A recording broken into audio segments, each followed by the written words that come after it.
যে কোনো রেজাল্ট ভালো হলে স্বাভাবিকভাবে সেই রাজনৈতিক দলের কর্মীরা উৎসাহিত হবে।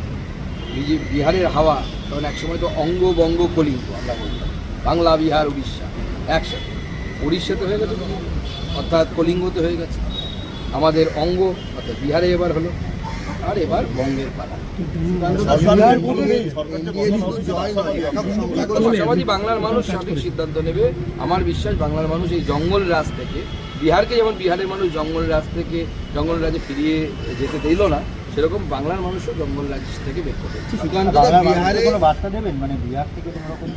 বাংলার মানুষকে এটাই বলবো যে যেরকম বিহারের মানুষ এটা সিদ্ধান্ত নিয়েছে যে জঙ্গল রাজে ফেরত না যাওয়ার জন্য, টিম আলো জ্বলবে না, যেন কাজের জন্য যেরকম বিহারের মানুষ যেন বাইরে যেতে না হয়, বিহারে সেই ধরনের উন্নয়ন চলছে।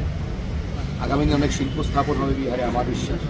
বাংলাকেও সেই জায়গায় যেতে হবে, বাংলার ছেলেদেরকে মেয়েদেরকে যেন অন্য রাজ্যে কাজ করতে যেতে না হয়। সেটা যদি করতে হয় সেটা only we know the way how to do that.